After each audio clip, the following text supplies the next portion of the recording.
Brock Purdy has a concussion. What are the chances he plays? Kyler Murray is off the injury report. Does this mean he'll play? And if he does, what can we expect? Jerome Ford practiced. Él practicó. What does that mean for his status? Roschon Johnson is back. Will he play well? Or will Deonta Foreman continue to lead that backfield? And Ken Walker has not practiced. What does that mean? All that and more coming up now on the latest edition of the Week 8 Injury Prone Podcast. Welcome back. Bienvenidos, and welcome. We're giving you the most up-to-date injury news and data-based analysis that's going to help you win your fantasy league. Hey, you know me. I'm Jorge Martin. Make sure to check out my work on yahoo.com. You find me at Jorge Martin 17 on Twitter. But hey, you know what? The one even more active, one of the best Twitter follows out there. One of the best follows out there is mi compadre, mi amigo Edwin Porras, Dr. Edwin Porras. You find his work at fantasypoints.com and at the Patreon, familia. Let's make sure you're getting into that Patreon.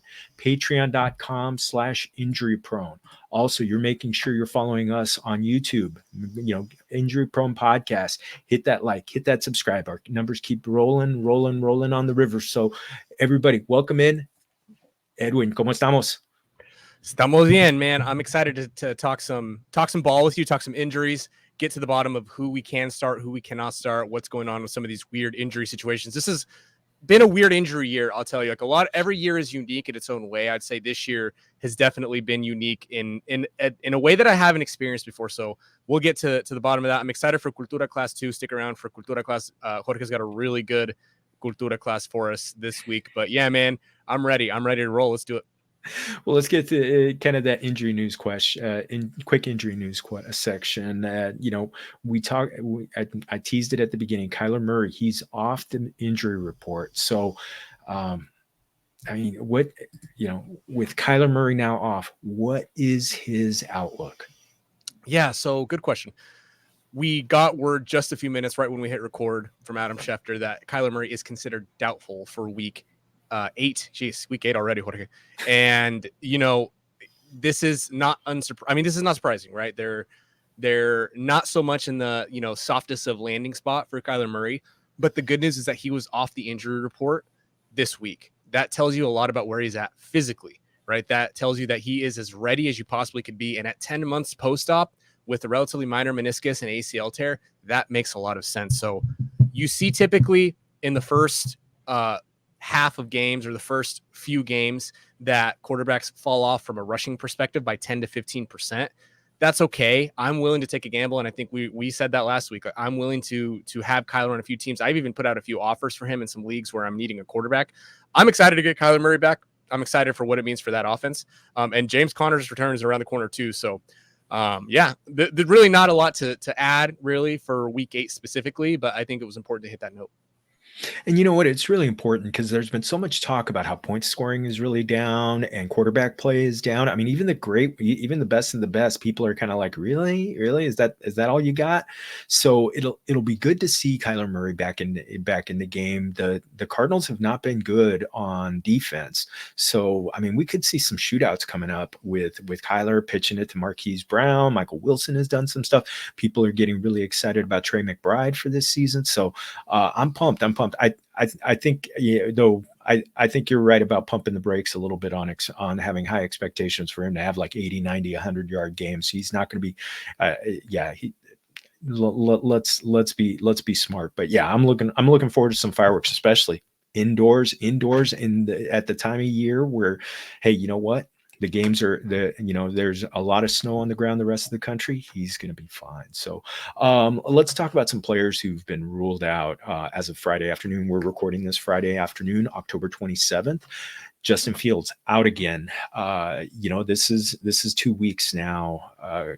What's his prognosis for return? Yeah, this is actually pretty good news for Justin Fields so far. We know that he's not going to have surgery, at least based on what we've heard, that surgery is not on the table. It's not imminent. That could change if he can't end up gripping the football and doing it and being able to just maintain that strength and stability. But as of now, it doesn't seem like he's going to need surgery. So to me, that means that he's got a pretty decent chance to come back in week 9, 10-ish. I think that was my initial projection for him in the first place. So this offense could get Justin Fields back here in the next couple of weeks. I'm putting out offers for Justin Fields too. I'm the injury optimist guy. I mean, you're rarely going to be, here, the whole thing injury prone is a lie. Like, you're rarely going to tell me or hear from me that I don't think you should acquire a guy. That's very rare. But I do think it's warranted in those situations. In this situation, he's going to have a hard time gripping the ball the rest of the season. And if he's having a hard time gripping the ball the rest of the season, do you know what that means? It means a lot more Justin Fields running. And when Justin Fields run, good things happen. Yeah, and when I think about Fields, I mean they need him. To me, the big thing that when you said that it looked like he wasn't going to be needing surgery, that to me is the biggest thing that that being able to return. But yeah, it's going to be about grip it, rip it. But hey, rip on those runs. Ryan Tannehill, that ankle, he's already been ruled out. It looks like it's going to be Will Levis and Malik Willis. That's going to be interesting unto itself. But number one, I mean, these ankles, it knocked him out for a period of time last year. So, kind of what's his prognosis? And and actually, especially considering the fact that the trade deadline is going to be on Halloween in a few days. Yeah, I think we can probably not spend that much time on this one. Like, Ryan Tannehill had tightrope surgery last year. This is the same ankle. Unfortunately, this does tend to happen. Guys tend to re-injure whatever injury, whatever location they were injured before. It's not uncommon for you to see that injury happen again. It's exactly what's happening with Ryan Tannehill. Don't expect him back for at least the next couple of weeks. And, if he comes back at all at this point, right, who knows what they're going to do. My hope, though, is that they end up trading Derrick Henry away to a contender. That way my Tajay Spears stonks can go to the moon. I think that's really the takeaway here. Eso. Yes. I want to see that. We definitely want to make our amigo Joe Dolan happy by, his prediction that the best landing spot for Derrick Henry would be Baltimore, which would I honestly think that makes them Super Bowl contenders the way if we see more of Lamar from last week. And so that would just be spectacular. One of the things, Deshaun Watson is someone we need to talk about, because I heard that I heard a report earlier this week that his injury would knock out a baseball pitcher for like 4 to 6 weeks. Kind of blending things, blending the two worlds right now for you there. Is that kind of, similar? So I'm not 100% certain based on the reporting. There's been really, to be honest, bad reporting on this entire situation. Weird reporting and weird things have happened, but also the reporting has just been not very good. And what we know is that he had a contusion. They're now calling it a strain. When you have a strain, it's very different than a contusion. Yes, typically if it's a significant strain, you have these players, these pitchers specifically, that have to be out at least a month, right? And then they build back up. For a quarterback, it's not as intense usually. So we would have expected that by now, 4 weeks later, he'd be able to get back on the horse and go. But obviously he looked just bad last week. I put a video out on Twitter about his mechanics. They just looked bad. He just looked like he was in pain. I would not anticipate having Deshaun Watson. I don't even know. He's unlikely to go this week, and I'm not entirely certain that they'll bring him back in a couple of weeks, even if they really want to let that rotator cuff get back to where it needs to be, because he just looked bad. Yeah, when you compared it to shot put, that I think you nailed it right there. That was, I mean, get himself, let him get himself right, and then come back and see what happens. That defense is going to win plenty of games by itself, and PJ Walker can make just enough plays to help him win some ugly games. So speaking of ugly games, the Giants have been playing some ugly ones. Daniel Jones out with his neck. I mean, obviously this is something that knocked him out for the whole season last year. When could we conceivably, start thinking about him coming back to rosters? This is a scary one. Necks are never fun. He has a history of neck injuries and neck issues in the first place. Long story short, this is a legitimate day by day, week by week situation and scenario.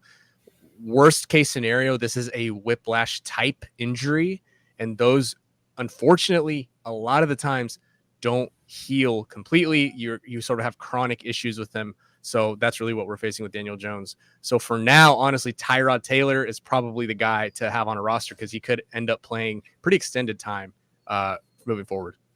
Yeah, I mean, obviously, Tyrod Taylor has done some good things. Jalen Hyatt, who is very rostered and very low in Yahoo leagues. I think he's about 5%. He's a dart throw because they've been throwing some deep balls to him, and obviously Wan'Dale Robinson's been a player, and super flex leagues. Tyrod Taylor is one of those guys that you have to get. Now I know there's not some lack of optimism on David Montgomery coming back anytime soon. Ribs can be tricky. What does your crystal ball say? Yeah, I think that we should probably see David Montgomery back after the bye week, if not the week after that. The bye week for the Lions, of course, is coming up in week 9. But they didn't put him on IR. We haven't heard he had any setbacks. He hasn't practiced yet, but I do fully anticipate this week being enough for him to get back soon. Okay. And what about Pat Fryermuth? The Muth. He's on IR right now. That hamstrings can be tough. They can linger, but could the 4 games be enough? Or I'll say usually 4 weeks is enough. Now, he did have a setback, so he's a bigger boy. Those are a little tougher for bigger dudes to deal with, but I do think that this 4 weeks is the right move for him. Unfortunately, he tried to come back too soon. That tends to happen. It's not uncommon, but that time should be enough for him to be back. So who knows? Whatever that offense doesn't look great. So maybe it'll look better once he gets back. okay, well, mi gente, it's time. It's time. Let's get it. Let's go to the main course. The guy who is on the thumbnail. Brock Purdy, quarterback of the San Francisco 49ers. He's had a great comeback from the elbow surgery before the season. Now, looking at him, he had very much that the scary concussion. It being on Monday night, how much do you think? Well, the thing about these concussions are it's very what we'd call multifactorial. You have to consider a lot of different things. Brock Purdy has a chance to go in week 8. The problem with is, you start to peel back the layers. Okay, what do we typically see in these injuries, in these specific, quarterbacks when they have injuries? And again, it's complicated. So Brock Purdy obviously diagnosed with the concussion a little bit later. And what you see in quarterbacks since 2018 is that 58% of the time quarterbacks play, they come back, they play the following week. But the thing is, you have the sort of what you want to call, I guess, politics, right?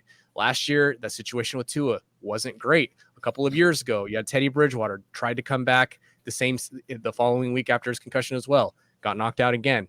Kenny Pickett came back too soon, got knocked out last year, right? These I would call them instances are probably weighing heavily on the league, especially after they got the backlash that they did last year with Tua Tagovailoa. So you have all these things hanging over your head if you're San Francisco and Brock Purdy. I know that he practiced. I know that he was out there. And I know that he does, in theory, have a chance to clear concussion protocol before week 8 starts.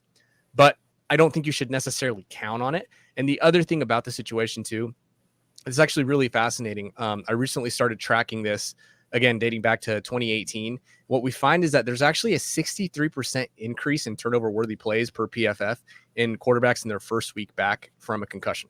It doesn't mean that, obviously, it doesn't mean that, quarterbacks come back and they throw more interceptions, because that's not necessarily the case, but their turnover-worthy plays do increase. And is that because of cognitive function? Is that because they didn't practice most of the week? Probably a little bit of both. So I know I just peeled back a lot of different layers. So I don't know, Jorge, I would ask you, let's say, because it's probably the game plan of Purdy plays probably isn't much different.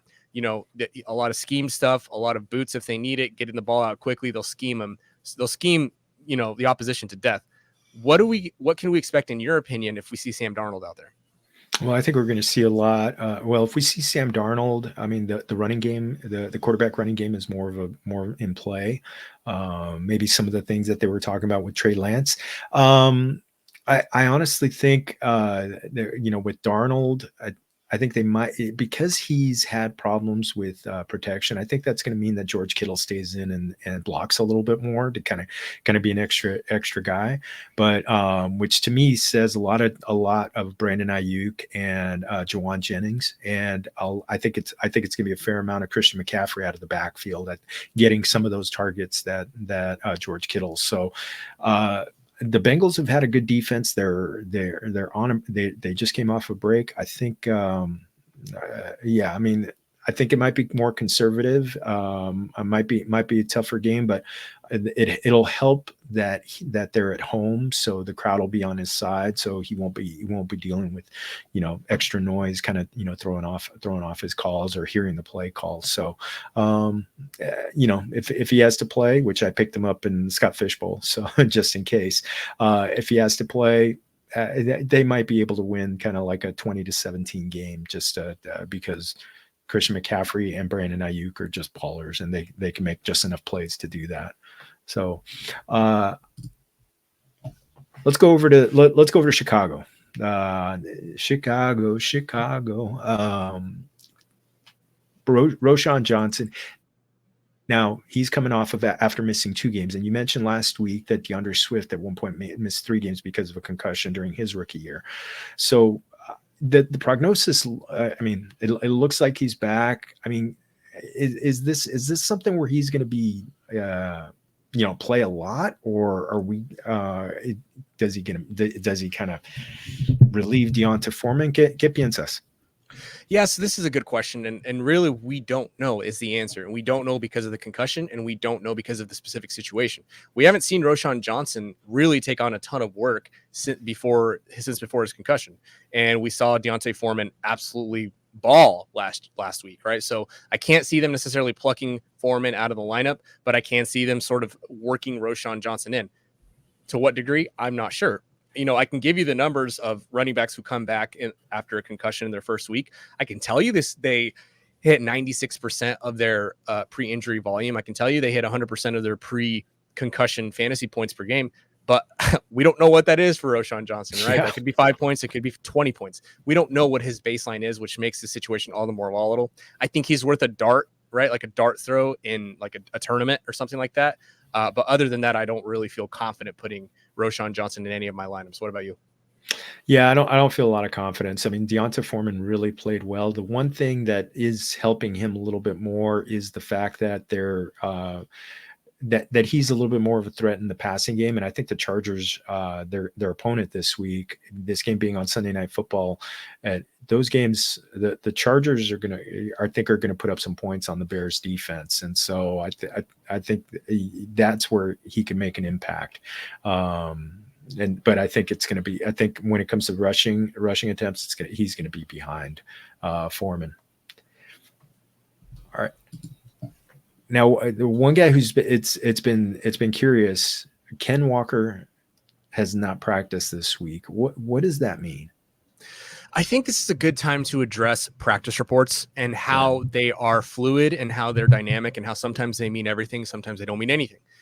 In this specific scenario, Kenneth Walker touched the ball like 26 times last week, which is not common for a Seattle running back unless they have to do that. And, that would make sense for them to throw him on the injury report and give him some rest days. If he's not at practice, they have to explain why he's not at practice. So this could mean that he actually legitimately has a calf tightness or a calf strain, or it could mean, hey, yeah, I guess your calf's a little tight, right? Yeah, my calf's a little tight. All right, cool. We'll send that to the league, and they'll see that you're, on the injury report with calf strain. You don't have to practice the next couple of days. He's off the injury report now. He's allegedly expected to play. I would obviously for season long, unless you're just absolutely stacked and loaded, you have to start Ken Walker. You have to throw him in there. I would say that practice reports aren't always reliable in the sense that you can be a limited participant and be 100% fine. You could be full participant and you can be like Joe Burrow in week 1, right? Like you can be fully cleared, but really what does that mean? So it just depends on the team and the situation. And, Seattle and Pete Carroll, they do enough funny business that I don't totally trust I don't totally trust what they're doing with the injury report. So again, probably not using a lot of Ken Walker in cash games, and probably not in a lot of DFS in general. What I am doing potentially, again, if we're talking darts again, Zach Charbonnet, he's practicing in full now after the hamstring strain. He is a guy worth, putting in your lineup because there are a couple different paths for Zach Charbonnet to sort of pay off, if you will. He could always fall into the end zone. I know he's not getting all the touches down there, but that's possible. He could catch a few more balls because they don't want to put Ken Walker out there because he's actually hurt. That's also a possibility, right? The best case scenario not best case scenario for Ken Walker, but the best case scenario for Zach Charbonnet, is that this is actually an issue for Ken Walker. And we've seen this in the past. Ezekiel Elliott in 2020, I want to say, I'm doing this off the top of my head, he had a calf strain, practiced in full, tried to play, was ruled out, and then missed the next week and came back again the following week. So this could be a very real issue. And so throwing a few darts at Zach Charbonnet is not a bad idea. Probably only in deeper leagues, like 14 teams plus, would you actually feel confident with Zach Charbonnet in your lineup. But again, if you need like a min-priced RB2 in DFS, I do think that Zach Charbonnet is a guy to take a look at. Is this the time of year, we're at week 8 now, it's 6 weeks left in the fantasy season. Is this the point where you want to start grabbing handcuffs if you're looking like a playoff team? If you're looking like a playoff team, yes, absolutely. Now is the time to handcuff your running backs. Now is the time to get that backup tight end. Now is the time to throw that second defense on your bench. I think now is the time to do that. If you are in legitimate contention, we're talking like you've lost once or twice, maybe 3 times, depending on your league. Like that's really how secure you should be. Everybody else, you should probably continue to battle and look for streamers at RB2, streamers at tight end. Like you just need to continue to rotate and squeeze out as many wins as possible. Hey, nobody cares if you're in a league where median scoring doesn't matter. Nobody cares if you score 80 points and you win your week. If it's PPR, especially, nobody cares. Hey, get the win, get the dub. I'm in a league like that. It's a 14-team league. It's pretty brutal. The waiver wire is picked pretty thin, right? And I am sitting at this point. I've won 3 in a row. I think I'm 1 game above 500, and I kind of don't care. Like their last week was not a pretty week, and I won, so I'm happy with that. So you have to be able to take your wins when you can. Yeah, and those 14 teamers, yeah, you just take the wins however they can. The next one, Jerome Ford practice. People were talking about multiple weeks, him missing multiple weeks. People went crazy on Pierre Strong and Kareem Hunt in their fab. Does it look like he could roll?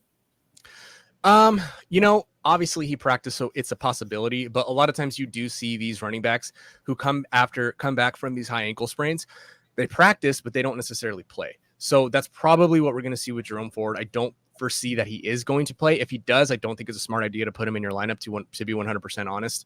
He is coming off the high ankle sprain, and those are, if you don't take enough time, you can always re-injure them. Think about Dalvin Cook in 2021. That did happen to him. Right. If you come back too soon, it's not a good thing. I did say initially when he had the injury, I specifically said in the video breakdown on Twitter, he didn't have his foot fully planted. This might be a relatively minor high ankle sprain. And then lo and behold, Schefter says it's a minor high ankle sprain. And we also saw that the report is that now he's feeling a lot better and he's back at practice. So we're getting better. I'll say, Jorge, like the general public and the average fantasy player is getting better at, the old trope when I started was, oh, he has an ankle sprain, he's out 4 to 6 weeks. And some of my research and some of the other, research that's out there from other Twitter docs say, well, no, that's not necessarily the case.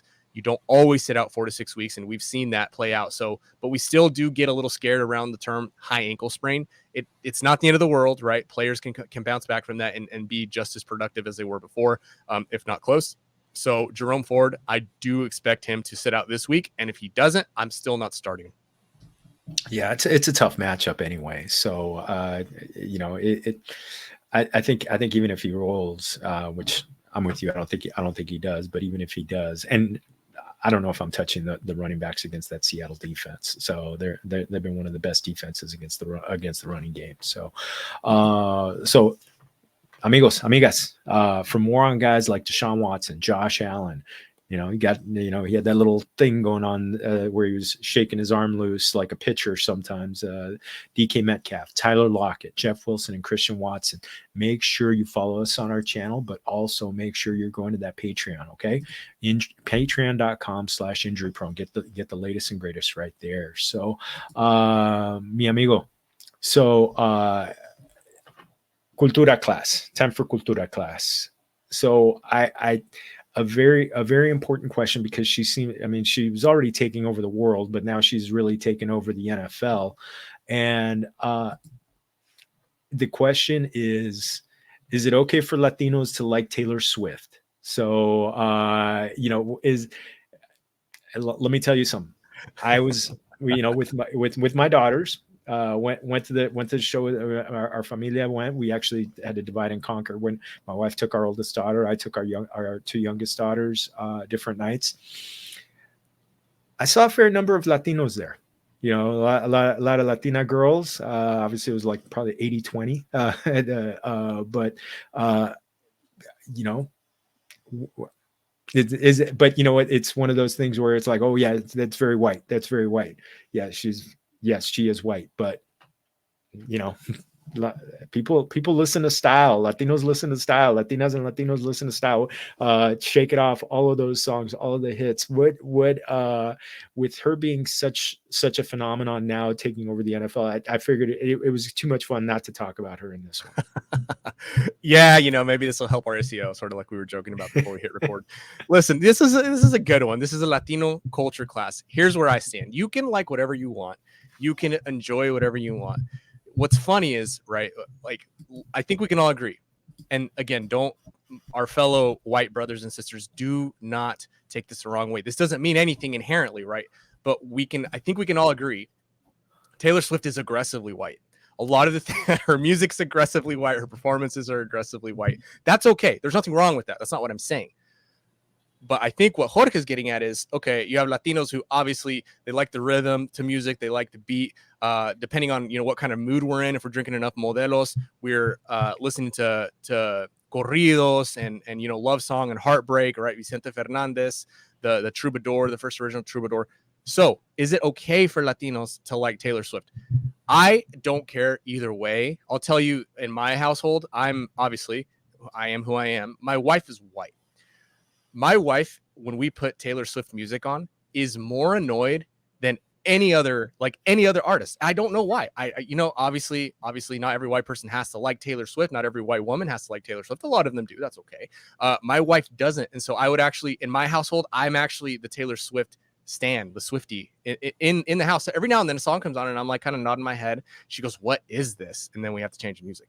But that's okay because my wife also gets down to Bad Bunny. I've been listening to the new album. I've been blaring it. She listens to it. She liked his last album. She likes Maluma. She listens to some Maluma. When I play Selena, she's asking, "What's the song called?" So my wife, who's white, is very interested in Latino music. So the verdict is out there. Let's extend it into the comments. We don't do this because I think it's kind of like clickbaity. I want to get like a sort of gauge of the audience of everybody who listens. Are you a Taylor Swift? If you're Latino, are you a Taylor Swift fan? If you're not Latino, tell us you're a Taylor Swift fan. So just, comment down Taylor Swift fan with your ethnicity. I'm sure this will go great, Jorge. I'm sure this will have no repercussions whatsoever in our comments. There will be no race baiting or fighting at all. But we just want to know, if you're Latino, do you like Taylor Swift?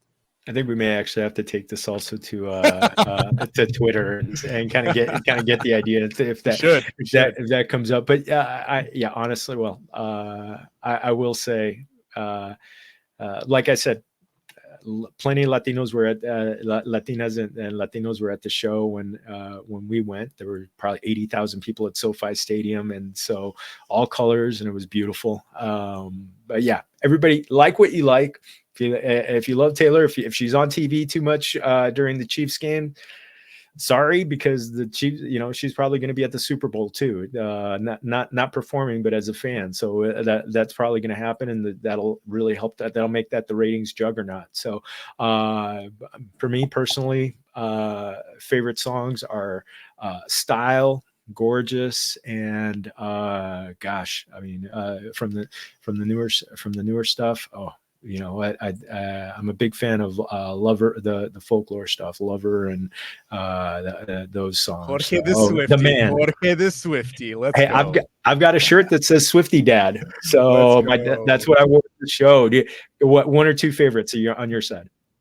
Oh man. Bad Blood kind of goes. That's the one with Kendrick Lamar on it, right? That's probably stereotypical. Of course I like that one. Blank Space. I got a blank space, babe. That one's that one kind of goes to. I tried to. Here's what's funny. I forgot about this until just now.